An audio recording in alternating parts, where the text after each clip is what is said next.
Ahora sí me va a atender.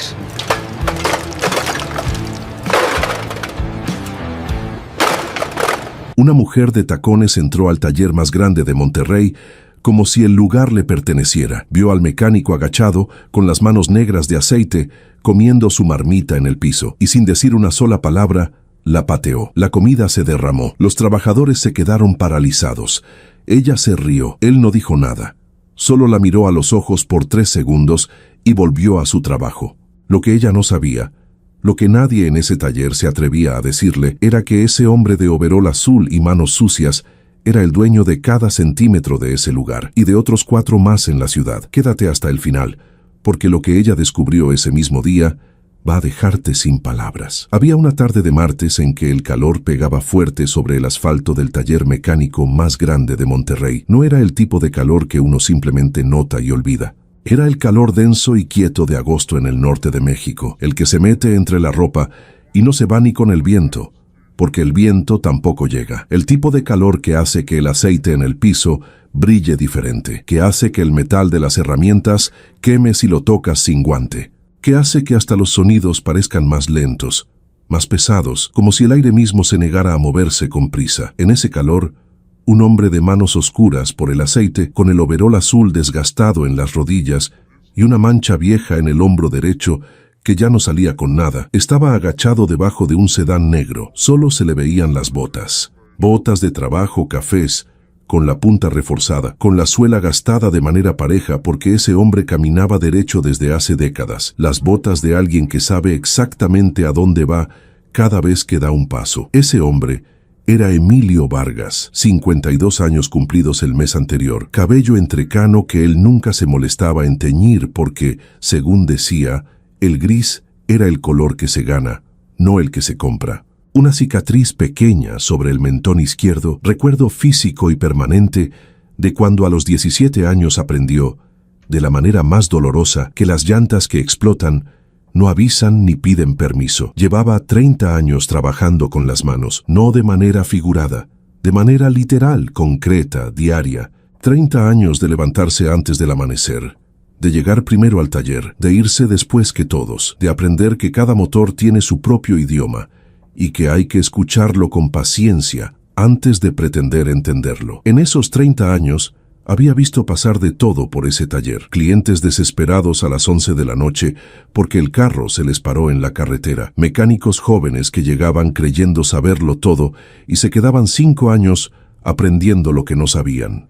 Temporadas buenas donde el trabajo no alcanzaba a terminarse. Temporadas malas donde el silencio del taller dolía más que cualquier herramienta. Había visto crecer el negocio desde 50 metros cuadrados hasta lo que era hoy.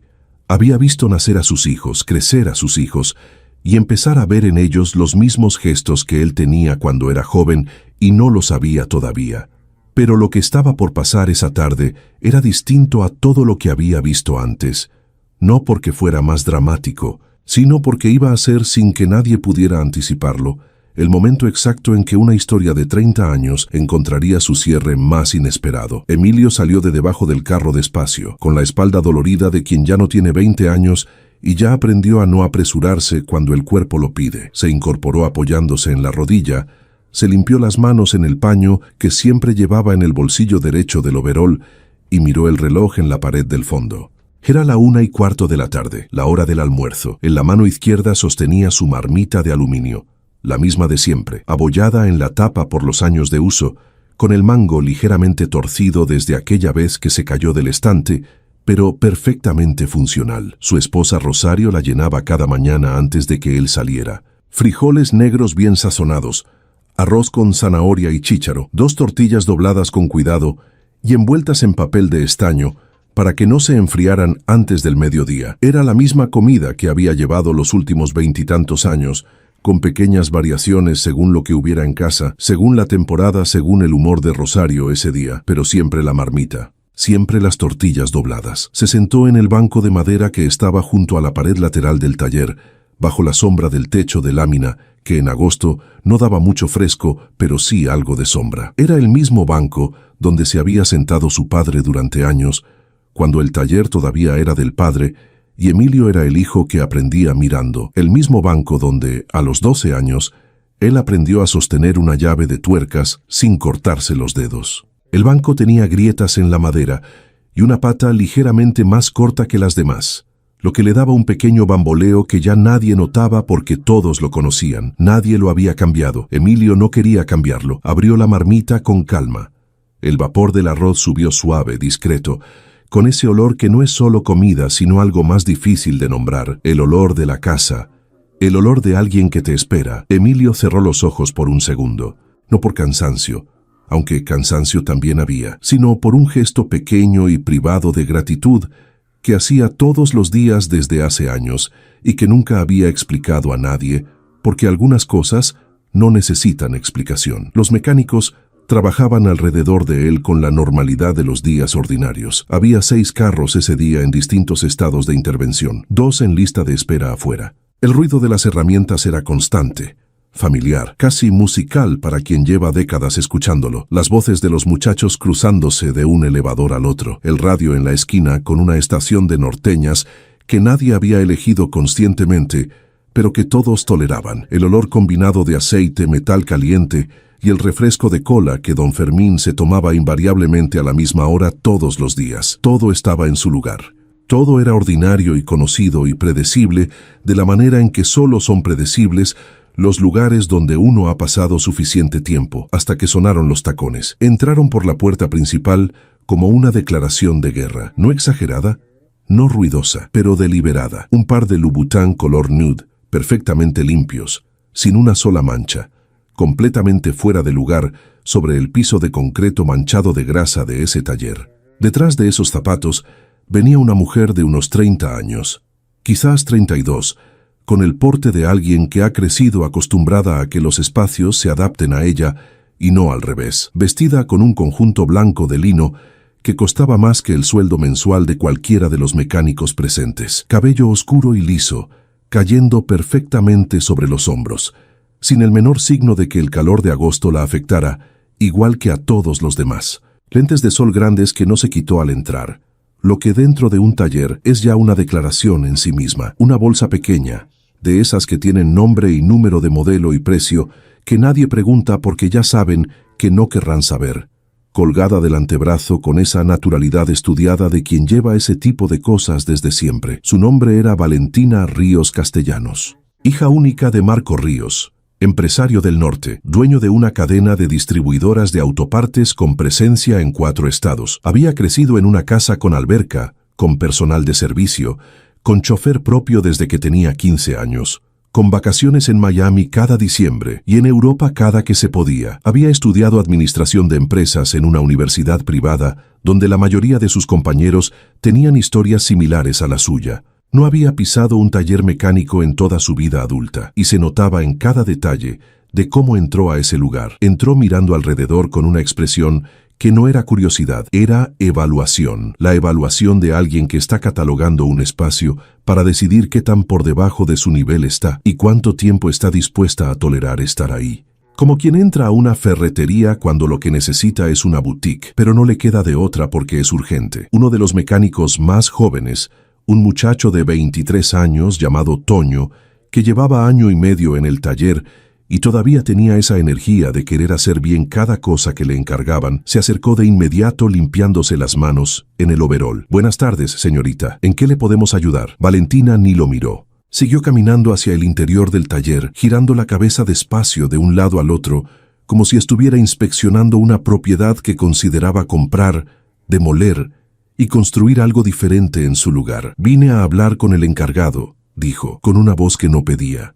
Ordenaba, con el tono de quien asume que la información que solicita llegará de inmediato, porque siempre llega. Toño vaciló un momento. Miró hacia el banco de madera donde Emilio seguía comiendo en silencio, sin apresurarse, con la cuchara en la mano y la vista en el plato. «El señor Emilio es el encargado, señorita», dijo Toño con respeto pero sin nerviosismo. «Está almorzando ahorita, pero en un momento le puede atender». Valentina siguió la dirección de la mirada de Toño. Sus ojos encontraron al hombre del overol azul sentado en el banco de madera. Vio la marmita de aluminio. Vio las manos negras de aceite sosteniendo una cuchara. Vio las botas gastadas. Vio todo lo que era visible desde donde ella estaba. Y en su cara Se dibujó algo que no era exactamente una sonrisa, era otra cosa. Era el gesto específico de alguien que ya ha tomado una decisión completa sobre otra persona antes de haber intercambiado una sola palabra con ella. El gesto de quien cree que lo que ve es todo lo que hay. «¿Ese es el encargado?», dijo, sin bajar la voz. Toño asintió sin saber exactamente qué venía después. Valentina caminó hacia Emilio. Sus tacones golpeaban el concreto con esa cadencia que ya no sonaba a impaciencia común. Sonaba a algo más deliberado, a algo que ya había decidido qué iba a pasar en los próximos minutos. Se detuvo directamente frente al banco. Miró a Emilio de arriba abajo detrás de los lentes de sol. Emilio levantó la vista despacio. La miró. No dijo nada. «Espero. Necesito que revisen mi carro hoy», dijo Valentina. «Está afuera.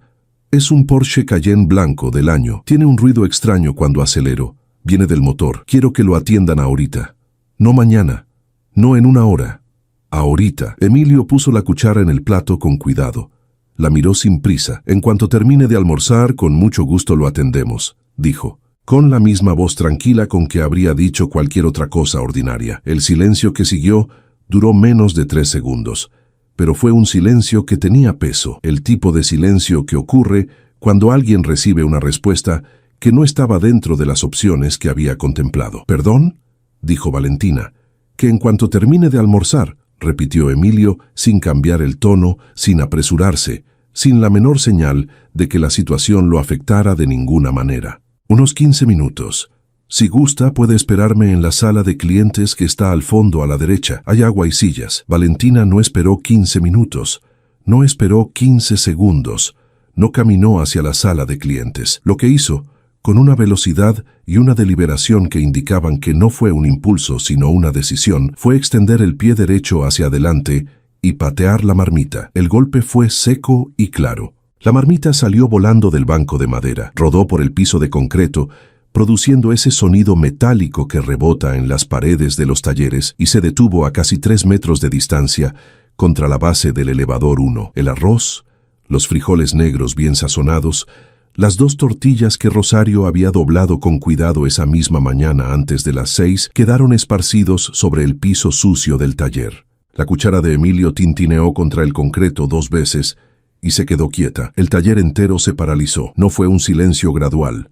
Fue inmediato, como cuando se corta la luz y todo para al mismo tiempo. Las herramientas dejaron de moverse. Las conversaciones se cortaron a la mitad. El radio de la esquina siguió sonando, pero nadie lo escuchaba. Todos miraban. Toño tenía la boca entreabierta. Don Fermín, que llevaba 15 años en ese taller y había visto muchas cosas, tenía en la cara una expresión que no era exactamente sorpresa, sino algo más cercano a incredulidad. Los otros 4 mecánicos habían dejado de fingir que no estaban mirando. Emilio no se movió del banco.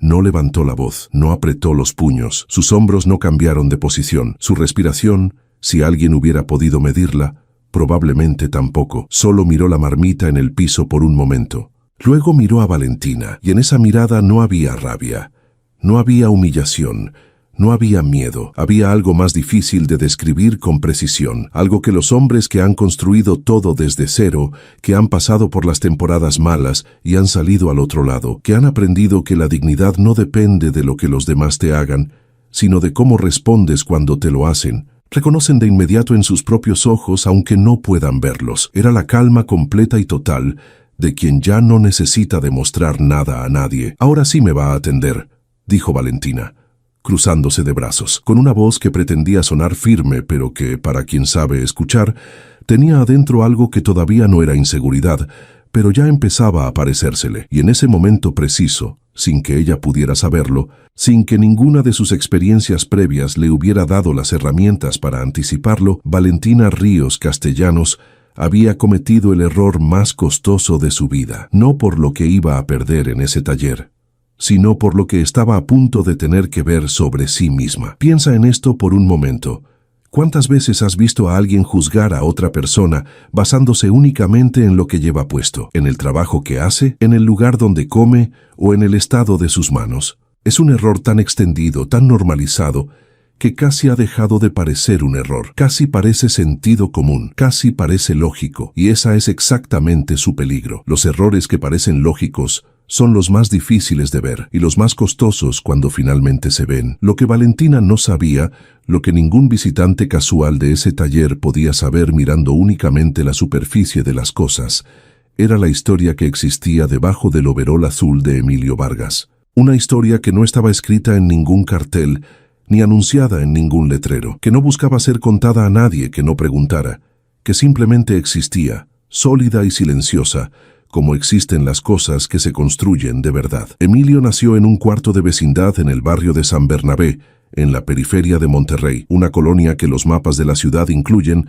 pero que la gente de ciertos sectores de la ciudad nunca ha pisado. Tercer hijo de 4, en una familia donde el dinero llegaba justo y se iba exacto, sin margen ni para el imprevisto ni para el lujo. Su padre, don Aurelio Vargas, era mecánico de toda la vida, no el dueño, el mecánico, el que llegaba primero al taller de otro y se iba último, el que pasó 30 años aprendiendo cada motor que llegaba y nunca tuvo las condiciones para poner su propio negocio, porque cuando tenía el dinero no tenía el tiempo, y cuando tenía el tiempo ya no tenía el dinero. Emilio creció entre herramientas y cuentas pendientes. Aprendió desde niño que el dinero llegaba con las manos sucias y salía con los gastos de la casa, y que entre esos dos momentos no había mucho espacio para otra cosa. Vio a su padre trabajar con honestidad y con destreza durante décadas para un patrón que nunca le reconoció ninguna de las dos cosas con algo más que palabras, y decidió, a los 19 años, que eso no iba a ser su historia. No fue una decisión poética, no fue un momento de revelación cinematográfica, fue una decisión práctica, tomada una noche mientras contaba el dinero que había ahorrado en 4 años de trabajar junto a su padre sin gastarse un peso más de lo necesario.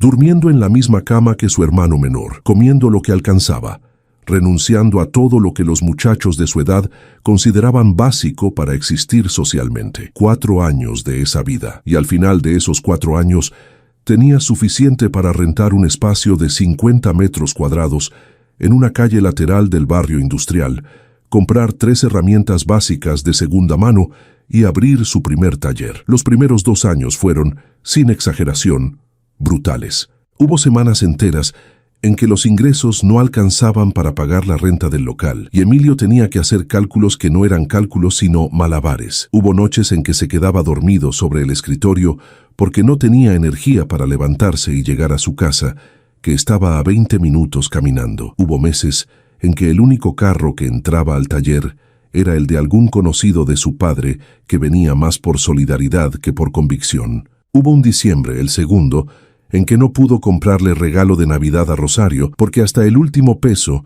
se había ido en reparar una prensa hidráulica que se descompuso en el peor momento posible y que sin ella el taller no podía operar. Rosario no se quejó. Al día siguiente de ese diciembre sin regalo, le llevó la marmita igual que siempre, con los frijoles bien sazonados y las tortillas dobladas con cuidado. Eso es lo que hace la comida de la esposa, había dicho don Aurelio una vez, cuando Emilio era todavía suficientemente joven para no entender del todo lo que escuchaba. No es el sabor lo que importa, aunque el sabor también importa. Es el recordatorio de que alguien en casa te espera, y cuando sabes que alguien te espera, puedes aguantar casi cualquier cosa. Emilio nunca olvidó esa frase. La guardó en algún lugar adentro donde se guardan las cosas que le cambian a uno el eje, aunque uno no lo note de inmediato. Para cuando Emilio cumplió 40 años, ya tenía 3 talleres. No los había comprado, los había construido, uno a partir del otro, reinvirtiendo lo que ganaba en lugar de gastarlo, contratando a los mejores mecánicos que podía encontrar y tratándolos de una manera que hacía que se quedaran. Para cuando cumplió 45, tenía 5. Distribuidos estratégicamente por la ciudad, cubriendo zonas que él había estudiado durante meses antes de abrir cada uno. No los administraba desde una oficina de vidrio con vista a la ciudad y asistente que filtrara sus llamadas. Los administraba desde adentro, con el overol puesto, con las manos en el motor, rotando entre los 5 talleres según la necesidad de cada semana, apareciendo donde hacía falta, aprendiendo lo que cada taller le enseñaba sobre el negocio en ese momento específico, porque había aprendido, a los golpes y con los años, que la única manera de saber realmente cómo funciona un negocio era no alejarse de él, que los negocios que mueren primero en el detalle, y los detalles solo los ve quien está adentro. Ese era su método, su filosofía. su forma de entender la relación entre el trabajo y lo que el trabajo produce, y era la razón por la que ese martes de agosto, a la 1:15 de la tarde, Emilio Vargas estaba sentado en un banco de madera con una marmita de aluminio y el overol azul, en el taller que llevaba su apellido en letras azules sobre la fachada exterior, sin que ningún visitante casual pudiera imaginar lo que ese hombre representaba. Valentina Ríos Castellanos había entrado a ese lugar con una certeza absoluta, la certeza de que estaba frente a un empleado, a alguien por debajo de ella, en cada dimensión que, en el mundo donde ella había crecido, determinaba el valor de una persona, y esa certeza la había llevado a hacer algo que en otro contexto hubiera sido simplemente una grosería de mal gusto. Pero en ese contexto, con esa persona en ese lugar, fue algo de una dimensión completamente diferente. Fue el tipo de error que no se comete por maldad, se comete por ignorancia, por no haber aprendido nunca a mirar más allá de lo que está en la superficie, por haber crecido en un mundo donde nadie le había enseñado que el overol de un hombre no dice nada sobre quién es ese hombre. Después de patear la marmita, Valentina se quedó parada frente al banco con los brazos cruzados esperando la reacción que validaría todo lo que ella creía sobre la situación. Una disculpa apresurada, una expresión de incomodidad, cualquier señal visible de que él entendía la jerarquía, que reconocía quién era ella y cuál era su lugar en esa jerarquía. No recibió ninguna de esas cosas. Emilio se puso de pie despacio. Caminó hasta donde estaba la marmita con la misma calma con que caminaba hacia cualquier motor que necesitaba atención. La recogió del piso, la sostuvo en las manos un momento.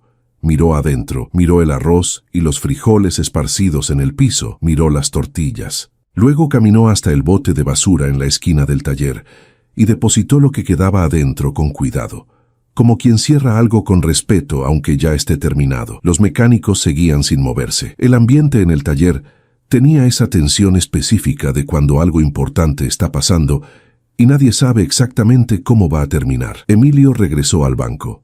Se sentó, cruzó las manos sobre las rodillas y miró a Valentina con una expresión que ninguno de los presentes supo nombrar del todo, pero que todos sintieron de la misma manera. Era la mirada de alguien que ya sabe algo que el otro todavía no. Su carro, dijo finalmente. ¿Cuáles son los síntomas exactos del ruido? Valentina parpadeó. Era la segunda vez en pocos minutos que Emilio la desconcertaba con una respuesta que no estaba dentro de las que había anticipado. Y el desconcierto, para alguien que ha crecido acostumbrada a tener el control de cada situación que enfrenta, es una sensación particularmente incómoda. Es un ruido al acelerar, dijo, con menos firmeza que antes, como un golpeteo sordo. Viene del lado del motor, creo que del lado derecho. Emilio asintió levemente. ¿Cuántos kilómetros tiene el vehículo?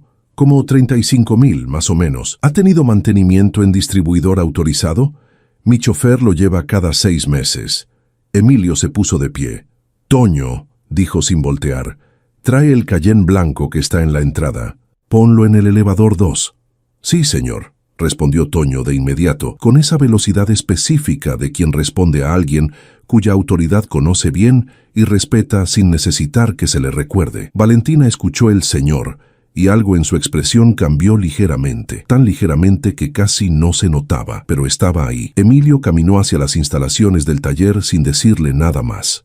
No la invitó a seguirlo, no le explicó el proceso.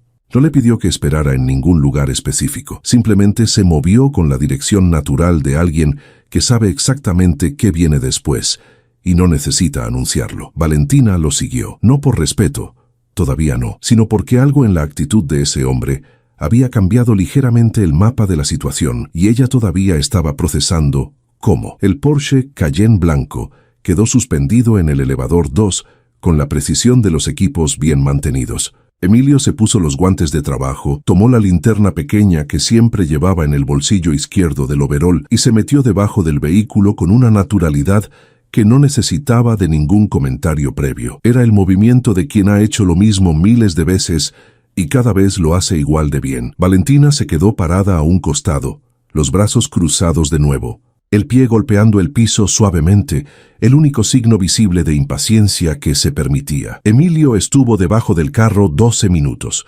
Cuando salió, se quitó los guantes con calma y se dirigió directamente a Valentina. El problema está en el tensor de la cadena de distribución, dijo. Está desgastado de manera significativa. Si sigue operando así, en algún momento va a ceder. Cuando eso pase, el motor se para en seco. Puede ser mañana, puede ser en 3 meses, puede ser en la carretera a 120 kilómetros por hora. Eso no se puede predecir. Valentina frunció el ceño. ¿Qué implica arreglarlo? Cambiar el tensor y revisar la cadena completa en el proceso. Si la cadena también muestra desgaste significativo, hay que cambiarla también. Es trabajo de un día completo como mínimo, hecho correctamente. ¿Un día?, repitió Valentina, con el tono de quien acaba de escuchar algo que no está dentro de las opciones aceptables. Yo necesito el carro esta tarde. Emilio la miró sin cambiar de expresión. El carro no va a estar listo esta tarde, señorita, no si quiere que lo hagamos correctamente. El silencio que siguió fue diferente al anterior. Valentina miró alrededor del taller, con ojos que esta vez estaban evaluando cosas distintas. No el estado del lugar ni su nivel social, sino los equipos, la organización, la manera en que los mecánicos trabajaban, la precisión con que Toño había movido el Cayenne, la manera en que Emilio hablaba del problema, con una especificidad y una seguridad que no se fabrican. ¿Cuánto cuesta?, preguntó finalmente. Emilio le dio la cifra. Era justa, dentro del rango de mercado para ese tipo de trabajo en ese tipo de vehículo. No barata, pero honesta. Valentina sacó el teléfono. Marcó. Esperó 2 tonos. Papá, dijo cuando respondieron. Estoy en un taller de Monterrey. El Cayenne necesita un trabajo que va a tomar un día. ¿Cómo se llama este lugar? Emilio respondió sin emoción particular. Talleres Vargas. Valentina repitió el nombre. Luego escuchó. Y en los siguientes 20 segundos, algo en su postura cambió de una manera que fue difícil de ignorar para quien estaba mirando. Sus hombros bajaron ligeramente. La mandíbula, que había estado tensa desde que entró, se relajó un poco. El pie dejó de golpear el piso. Papá, sí. Ajá, ¿en serio? Pero yo, sí, entiendo. Está bien, colgó. Guardó el teléfono con una lentitud que no era distraída, era procesamiento. Mi padre dice que este es el mejor taller de Monterrey, dijo, con una voz que había descendido varios registros desde que entró al lugar, sin los bordes cortantes de antes, sin la certeza total de hace 20 minutos. Es lo que intentamos, respondió Emilio. Simple, directo, sin orgullo innecesario. ¿Cuándo puede tenerlo? Mañana al mediodía, está bien. Necesito un número de contacto para avisarle cuando esté listo. Valentina le dio su número. Emilio lo anotó en la libreta pequeña de siempre, la libreta ordinaria, de papelería de esquina, con la pasta azul descolorida y las páginas llenas de la letra apretada y funcional de alguien que escribe para recordar, no para impresionar. Hay algo más que necesite saber, señorita, dijo Emilio cerrando la libreta. Valentina dudó, miró el piso, miró el lugar exacto donde había aterrizado la marmita. Luego, sin levantar del todo la vista, dijo algo en un volumen que apenas alcanzó a cruzar el espacio entre los dos. Lo de hace rato estuvo mal de mi parte. No fue elaborada, no fue un discurso, no fue la disculpa de alguien que tiene práctica pidiéndola. Fue la frase breve e incómoda de alguien que sabe lo que hizo y que todavía no sabe del todo cómo cargar con eso, pero que está intentando empezar. Emilio la escuchó, asintió una vez y dijo algo que ninguno de los mecánicos presentes entendió en ese momento, pero que recordarían después. No se preocupe, señorita. El taller va a estar aquí mañana y pasado. Y el que sigue. Valentina se fue. Sus tacones volvieron a sonar sobre el concreto, pero con una cadencia diferente, más despacio, sin la deliberación de antes, sin la certeza de que el espacio le pertenecía. Don Fermín esperó hasta que el sonido se perdió en la calle. Luego se acercó a Emilio. ¿No le va a decir nada más, jefe?, preguntó en voz baja. Emilio recogió la libreta y la guardó. El trabajo dirá lo que tenga que decir, respondió, y volvió al motor que había dejado a medias antes del almuerzo. Hay algo que la gente que creció con dinero a veces no entiende sobre la gente que lo construyó desde cero. No es resentimiento lo que hay adentro de esa incomprensión. No es envidia, es algo más simple y más profundo al mismo tiempo. Es que para quien lo construyó, el trabajo no es solo el medio.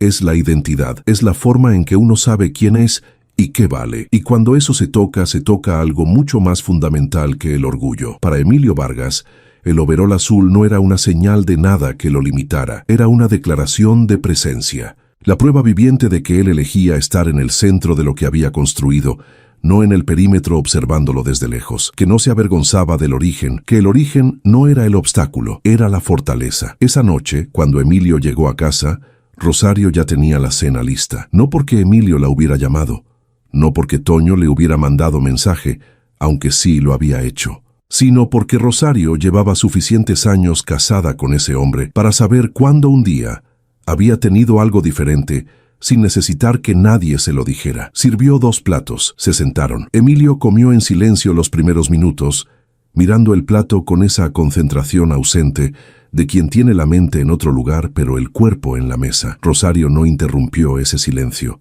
lo acompañó. Finalmente, Emilio levantó la vista. ¿Estás bien?, preguntó Rosario. Sí, respondió. Y era verdad en la manera en que son verdad las cosas que cuestan algo, pero no te quiebran. Ella asintió, no preguntó más. Eso era lo que construyen 30 años juntos. No la ausencia de preguntas por indiferencia, sino la presencia suficiente para saber cuándo las preguntas no son lo que se necesita. Al día siguiente, a las 7 de la mañana, Emilio llegó al taller antes que todos. Como siempre, encendió las luces, revisó la agenda. El Cayenne de Valentina estaba en el elevador 2 exactamente donde lo habían dejado. Emilio se puso los guantes, eligió las herramientas específicas que necesitaría y empezó a trabajar. El tensor de cadena de distribución de un Porsche Cayenne de esa generación no es una pieza que se cambia en 20 minutos, ni con herramienta genérica. Requiere desmontar secciones enteras del motor para llegar a ella. Requiere una secuencia específica de pasos, que si se hace en el orden equivocado, produce más problemas de los que resuelve. Requiere la paciencia de quien entiende que los motores no se apresuran. Y requiere, sobre todo, el tipo de experiencia que no se aprende en ningún manual, sino fallando primero en motores que cuestan menos, aprendiendo en cada falla, acumulando ese conocimiento que después se convierte en la mano segura que no duda dónde poner la llave. Emilio trabajó con la misma calma con que hacía todo, sin apresurarse, sin atajos. Cuando tuvo el motor abierto y el tensor al descubierto, revisó la cadena completa. El desgaste que encontró era consistente con lo que había anticipado. No estaba en zona crítica todavía, pero estaba lo suficientemente avanzado como para que cambiarla ahora, con el motor ya abierto, fuera la decisión correcta, no porque el presupuesto original lo incluyera, sino porque era lo correcto. Así de simple, así de claro. A las 11:30, el Cayenne estaba terminado. Emilio lo arrancó. El motor encendió limpio, sin el golpeteo que traía. Hizo la prueba de rutina dentro del perímetro del taller. Todo en orden, todo como debía estar. Llamó al número de la libreta. Valentina contestó al segundo tono. Su vehículo está listo, señorita. Puede pasar cuando guste. Una pausa. ¿Ya? ¿Antes del mediodía? Son las 11:40. Quedamos en el mediodía. Otra pausa, más larga. Voy para allá. Gracias. Valentina llegó 40 minutos después, sin los lentes de sol esta vez, con ropa más discreta, sin la bolsa de diseñador. Entró al taller con un paso que no tenía la carga de autoridad del día anterior. No era exactamente humilde. Era algo todavía en proceso de encontrar su forma. Emilio la guió hasta el vehículo. Le explicó con precisión lo que había encontrado, lo que había cambiado, por qué había decidido cambiar la cadena también, aunque no formara parte del presupuesto original. Le mostró las piezas viejas que guardaba en una bolsa de plástico transparente, como era práctica establecida del taller, para que el cliente vea con sus propios ojos lo que se retiró. Para que no haya lugar para la duda, Valentina miró las piezas, miró el recibo, miró a Emilio. La cadena no estaba en el presupuesto de ayer. No, confirmó Emilio. ¿Y me está cobrando por ella? Solo la pieza. La mano de obra la incluí en el trabajo original porque ya tenía el motor abierto de todas formas. No tiene sentido cobrar 2 veces el acceso. Valentina lo miró durante un momento que duró más de lo que duran los momentos ordinarios. Luego miró el recibo. Luego volvió a mirarlo a él. ¿Por qué?, preguntó. Y no era una pregunta de negocios. Era genuina. Era la pregunta de alguien que está intentando entender algo que está fuera del mapa que conoce. Porque así es como se hace bien, respondió Emilio, sin elaboración, sin el tono de quien quiere que la respuesta sea recordada. Solo la respuesta. Valentina pagó, firmó. Y mientras Emilio preparaba la copia del cliente, ella se quedó parada junto al escritorio, sin moverse hacia la salida, con algo en la postura de alguien que tiene algo más que decir, y todavía está encontrando cómo decirlo. Mi padre me habló de usted anoche, dijo finalmente, después de que lo llamé desde aquí ayer. Emilio levantó la vista. Me dijo que se conocen desde hace años, que este taller le ha dado mantenimiento a toda la flota de sus distribuidoras durante casi una década. Emilio asintió. Don Marco es buen cliente. y buen hombre. Valentina procesó eso un momento. Me dijo también que usted es el dueño. No el encargado, el dueño, sí. ¿Y por qué trabaja así? ¿Con el overol aquí adentro? Emilio terminó de preparar los papeles. Los dobló con cuidado y se los entregó, porque el día que deje de saber cómo funciona un motor, voy a dejar de saber cómo funciona mi negocio, dijo. Y ese día voy a empezar a perder lo que tardé 30 años en construir, no de golpe, despacio. ¿Qué es peor? Valentina tomó los papeles, los guardó, y antes de girar hacia la salida, dijo algo que ninguno de los que estaban presentes esperaba escuchar. Quisiera disculparme de verdad, no solo por la marmita, por cómo lo traté desde que entré ayer, por la manera en que asumí cosas que no eran ciertas, por todo eso. Emilio la miró. Era una disculpa real, imperfecta en la forma, porque las disculpas reales casi siempre lo son, pero real. No dijo que estaba bien, porque no había estado completamente bien, pero tampoco dijo nada que prolongara la incomodidad innecesariamente. Cuide el motor, dijo. En 6 meses, revisión de rutina. Valentina sonrió, pequeño, incómodo, de alguien que está aprendiendo algo que debería haber sabido antes y siente el peso de ese retraso, y se fue. 3 semanas después de ese martes, Emilio recibió una llamada de un número que no tenía guardado. Era una voz de hombre mayor, directa y sin rodeos, con el tono específico de los hombres que han tomado decisiones importantes durante mucho tiempo y ya no sienten necesidad de dar rodeos antes de llegar al punto. Emilio, soy Marco Ríos. Don Marco, respondió Emilio. ¿Cómo está usted? Bien, oye. Te llamo porque quiero platicar de algo. ¿Tienes tiempo esta semana para un café? Se encontraron el jueves siguiente en una cafetería tranquila cerca del centro. Marco Ríos era un hombre de 70 años que llevaba el tiempo bien, con la espalda todavía recta y los ojos del que ha visto muchos negocios caerse y ha aprendido, a base de años y de errores propios, a reconocer cuáles se sostienen y cuáles no. Tenía las manos de alguien que también había trabajado con ellas en algún momento de su vida, aunque ahora llevara traje y reloj caro. Esas cosas no se van del todo. Ordenaron café, hablaron de la ciudad, del clima, de cómo andaban los negocios en el norte. Luego Marco fue directo, como era su costumbre. Mi hija me contó lo que pasó en tu taller. Emilio sostuvo la taza con ambas manos. No respondió de inmediato. Me lo contó todo, continuó Marco. Lo de la marmita, lo de cómo la atendiste después, lo de la cadena que cambiaste sin cobrar la mano de obra. Todo. Emilio asintió levemente, sin ofrecer comentario todavía. Marco dejó la taza en el plato y miró a Emilio con la franqueza de alguien que ha decidido ser honesto completamente o no hablar. Valentina no es mala persona, Emilio, pero ha crecido de una manera que no le ha dado las herramientas para tratar correctamente a la gente que no está en su mismo nivel económico, o lo que ella percibe como su nivel. Eso es responsabilidad mía. Soy su padre, soy quien la crió, y lo que me contó me pesó de una manera que no esperaba. Aprecio que me lo diga, don Marco, dijo Emilio. Lo que quiero decirte es 2 cosas, continuó Marco. La primera es que lo de tu taller estuvo mal, y te lo reconozco. Y la segunda es un negocio. Emilio esperó. Estoy renovando la flota de vehículos de todas mis distribuidoras. 80 unidades en total. Todas necesitan revisión completa antes de pasar a los nuevos operadores. Quiero que Talleres Vargas se encargue del proceso. Emilio lo miró. ¿80 unidades? 80. Y si el trabajo sale como siempre ha salido con ustedes, hay una conversación más grande que quiero tener después, sobre mantenimiento preventivo de flota de forma permanente.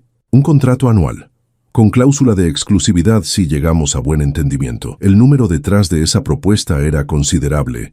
No era el tipo de contrato que cambia lo que Talleres Vargas era. Los talleres ya eran sólidos, ya eran lo que Emilio había querido que fueran cuando empezó todo en esos 50 metros cuadrados del barrio industrial, pero era el tipo de reconocimiento que tiene un peso distinto al del dinero. Era la confirmación, tan silenciosa como todo lo que Emilio hacía, de que las cosas hechas bien terminan siendo vistas, no siempre de inmediato, pero terminan. Emilio extendió la mano sobre la mesa. Me parece bien, don Marco. Marco se la estrechó.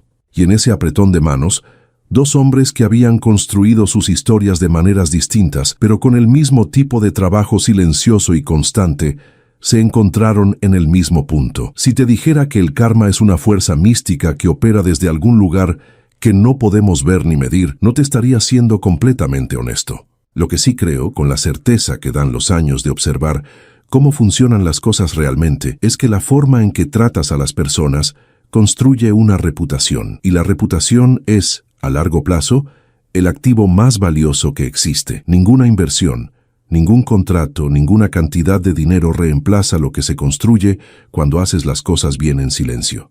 Cuando cambias la cadena, aunque no estaba en el presupuesto, porque es lo correcto.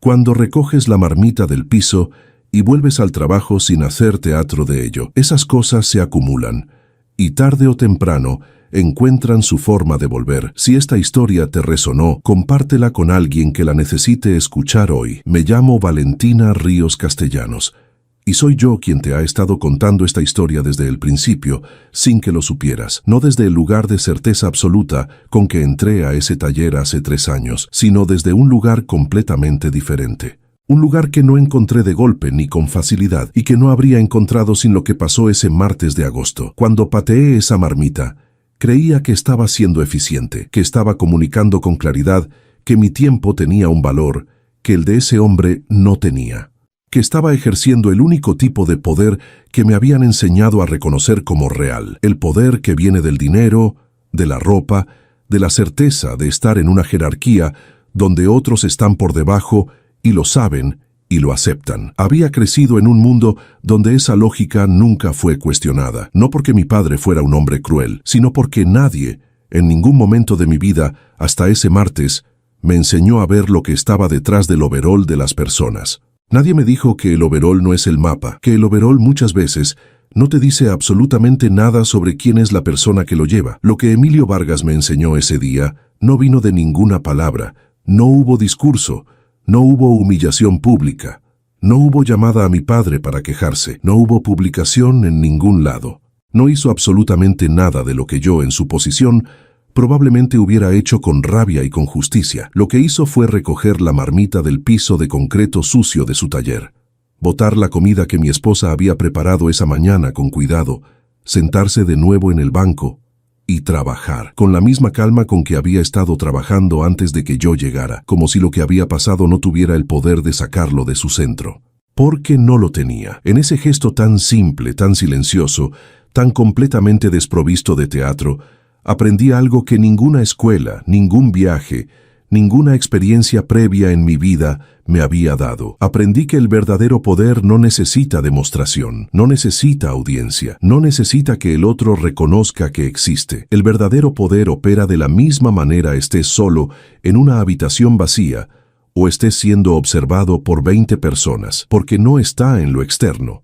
No está en los tacones, ni en la bolsa, ni en la ropa blanca de lino. Está en lo que eres cuando nadie te está mirando. Está en la consistencia entre lo que haces cuando alguien te observa y lo que haces cuando no. Emilio me atendió como si la marmita nunca hubiera existido. Me explicó el problema de mi vehículo con precisión y con paciencia. Me lo devolvió antes del tiempo prometido.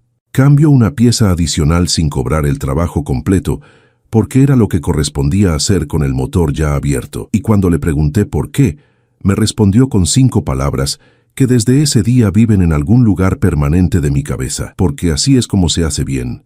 5 palabras, sin elaboración, sin la necesidad de que yo las reconociera como importantes, sin esperar que yo le agradeciera de ninguna manera específica. Solo la verdad de cómo ese hombre operaba en el mundo, dicha en voz ordinaria, como si fuera la cosa más natural del mundo, porque para él lo era. 3 años después de ese martes, trabajo junto a mi padre en la gestión de las distribuidoras, aprendiendo lo que hay que aprender, tomando decisiones que antes eran solo de él y que ahora compartimos. Y una de las primeras cosas que cambié cuando empecé a tener voz real en las decisiones fue la manera en que tratamos a los proveedores, a los mecánicos, a los choferes, a toda la gente que hace posible que las distribuidoras funcionen y que durante demasiado tiempo fue invisible para nosotros en el sentido más completo de esa palabra. Talleres Vargas sigue siendo nuestro proveedor de mantenimiento de flota, y cada vez que voy a revisar cómo avanza el trabajo, me detengo un momento junto al banco de madera que está contra la pared lateral del taller principal, el mismo banco donde Emilio estaba sentado ese martes. El mismo banco donde estuvo su padre antes que él, con las grietas en la madera, con la pata ligeramente más corta que produce el pequeño bamboleo que nadie ha corregido porque nadie quiere corregir. Y pienso en la distancia entre quien era cuando entré a ese lugar y quien empecé a ser después de salir. y pienso en lo cerca que estuve de perderme todo lo que ese lugar me enseñó por un par de tacones,